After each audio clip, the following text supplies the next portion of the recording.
das variedades rurais, desde aquele falante da zona rural que se encontra geograficamente isolado, até a variedade urbana culta. Então, eu tenho os dois extremos. Eu tenho um falante que mora numa zona rural isolada, e eu tenho na outra ponta um falante que mora na zona urbana e que faz uso da variedade urbana culta.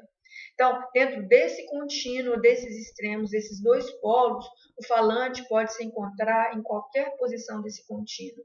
Isso significa que, se eu tenho, por exemplo, um falante oriundo da zona rural, que mora hoje na zona urbana, e que estuda, que está estudando, então, vamos colocar aí mais ou menos a faixa etária aí de uns 23 anos, ele é oriundo da zona rural, ele hoje está morando na zona urbana e ele faz um curso técnico, por exemplo. Né? E quando ele está em contato com seus professores, ele está em contato também com essa fala mais culta desses professores. Se ele trabalha numa repartição pública, por exemplo, ele entra em contato com pessoas lá, com colegas de trabalho que fazem uso também da norma culta ou também de um português mais popular, porque nós temos ali os contextos de fala. Isso significa que, ao analisar a fala desse indivíduo proveniente da zona rural, eu tenho que saber que eu não posso simplesmente trabalhar só a estrutura e dizer que a fala dele caracteriza um português inculto porque ele é oriundo da zona rural. Não, ele já entrou em contato com pessoas que fazem uso da norma culta e, com isso, essa questão do contato entre as diferentes formas de dizer, ela faz com que esse contato faz com que esse falante vá adquirindo algumas formas linguísticas ouvidas por ele, vá reformulando a sua fala, a escola também proporciona isso. Então, aí fica a questão, dentro desse contínuo, como que eu situo esse falante? Ele está mais próximo do falar do habitante da zona rural, ou ele está mais próximo do falar do habitante da zona urbana culta, ou ele está no meio termo. Então, por meio de entrevistas, no final do capítulo, ela traz para nós um corpus de entrevista muito bom, em que ela faz essas análises aí, propondo esse contínuo. Depois ela continua. Postula ainda, ao longo do contínuo rural-urbano, a existência de dois tipos de regras variáveis ao longo do contínuo. Regras que definem uma estratificação descontínua. O que seria essa estratificação descontínua? Eu consigo entender essa estratificação descontínua quando eu a comparo com o que ela chama de contínuo. Dentro desse contínuo, eu situo o falante. O falar dele está mais próximo daquele falar da zona rural ou mais próximo do falar da zona urbana. Então, eu tenho contínuo e vou localizar a fala.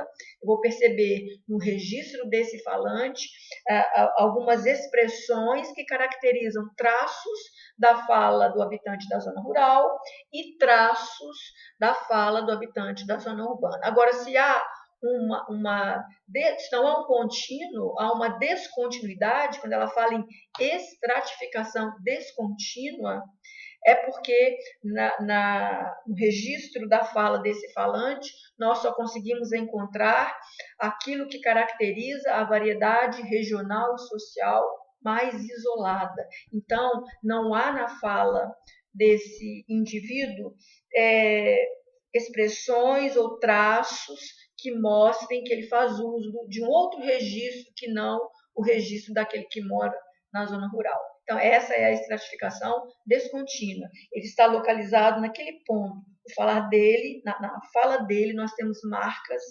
exclusivamente do falar do habitante das zonas isoladas. Então, retomando, ela diz: regras que definem uma estratificação descontínua e que caracterizam as variedades regionais e sociais mais isoladas e, de outro lado, as regras graduais, que têm relação com o contínuo, porque há uma gradação.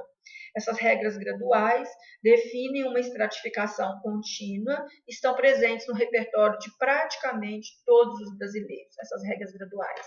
Por exemplo, em sala de aula eu faço uso de um registro, procuro aproximar esse registro da norma culta, porque eu estou num contexto de sala de aula, mas na minha fala, quando vai se trabalhar, por exemplo, o registro da minha fala, com certeza vão aparecer as gírias, vão aparecer expressões populares misturadas com esse registro culto. Então, essas regras graduais, elas estão num contínuo do português popular ao português mais culto, e aí dessa forma aí. Então, ela propõe mais na frente, a partir disso, um modelo de 3 contínua, que é, primeiro, modelo o rural urbano, que é essa questão que eu já coloquei para vocês, esse falante, o registro da fala dele, a características, ele mais se aproxima, esse contínuo, ele está mais para o rural ou mais para o urbano. Ela menciona também o urbano, a característica do falante com peculiaridade urbana. O que seria essa característica urbana? Significa que na fala dele há traços que caracterizam a fala do habitante da zona urbana e há traços que identificam o falar da zona rural. Mas se é uma fala urbana, é porque os traços que o caracterizam enquanto falante, enquanto indivíduo proveniente da zona rural, são bem mais acentuados do que os traços que o identificam como habitante da zona urbana, por isso urbano. Aí, o segundo modelo é o de oralidade e letramento, que diz para nós que se eu estou numa situação de oralidade, eu tenho um tipo de registro que tende para o mais informal, diferentemente se eu estiver numa situação de letramento. Por exemplo, vocês estudantes, quando vocês estão numa situação de oralidade, vocês fazem uso de um registro, é o registro mais popular. Agora, o mesmo colega que faz uso na oralidade, que na oralidade apresenta esses traços informais, quando estiver fazendo a prova, qualquer que seja ela, a prova de sociolinguística, por exemplo, ela está numa situação de letramento, portanto, essa escrita ela é bem mais cuidada, essa escrita ela tem que se aproximar dessa norma culta. Daí esse contínuo, oralidade, letramento. Numa situação de oralidade eu tenho registro, numa situação de letramento eu tenho outro registro. O que não significa dizer que numa situação de oralidade eu não tenha também o registro da norma culta. E às vezes eu me policio e praticamente o tempo todo, na oralidade, eu estou procurando fazer uso da norma culta. Isso porque nós estamos falando de contexto. Diferente um colega que está em sala de aula, numa situação de oralidade com outros colegas, e esse mesmo colega que está numa outra situação, num outro contexto, fazendo uso da língua falada, mas no auditório apresentando um trabalho para um grande grupo.